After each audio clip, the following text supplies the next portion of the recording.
because as you said in the last hearing, my removal as a vice chair of this committee was a plenary action.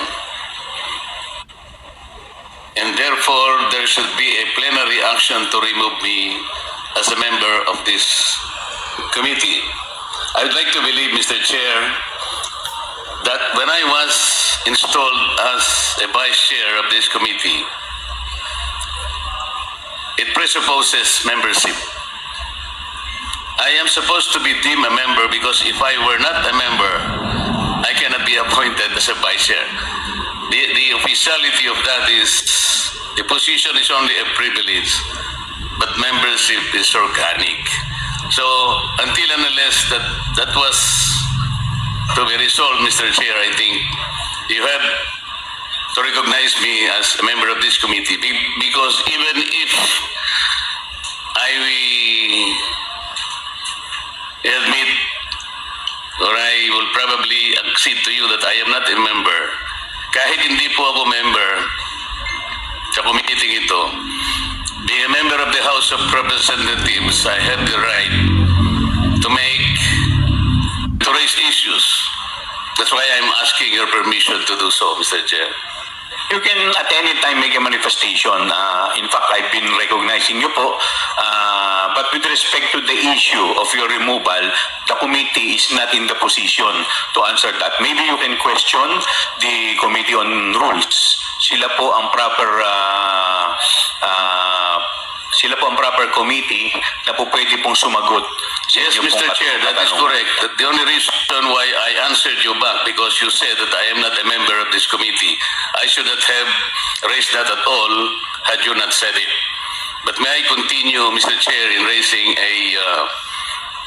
some procedural issue because during the first hearing, I know that the very basis of this inquiry in aid of legislation was the privileged speech delivered by Honorable Valeriano. And I would like to make up record, Mr. Chair, although I was unable to do that during the first hearing, the privileged speech shouldn't have been allowed at all based on our rules. Our rules specifically states that no, the privilege hour, if the concern he is to raise in his privileged speech principally and directly relates to a bill under consideration. At the time Honorable Valeriano, Mr. Chair, delivered his privileged speech, the General Appropriations Bill was already filed on August 27, 2024. It took the floor on September 3 and therefore any concern relating to the subject matter in the budget or in the bill should not have been allowed at all. And then this morning I saw the agenda, Mr. Chair. There was an additional agenda added in this committee, and this is supposed to be the manifestation raised by Congresswoman Louis Stroh. And I saw in the notes that it was taken up as motu proprio matter, Mr. Chair. On procedural matters, I don't know how, because motu proprio to my mind is something that would indicate an official action taken without formal request from another party. And so my question, Mr. Chair, is how did the committee took it on a motu proprio basis when it was a manifestation taken by another party?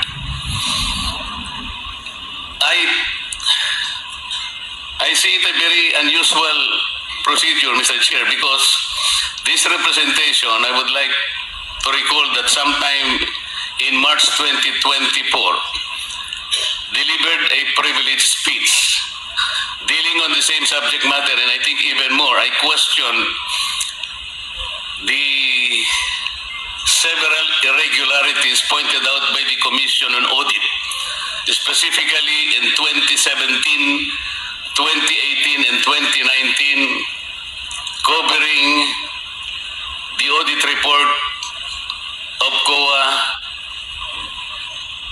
in the Department of Education.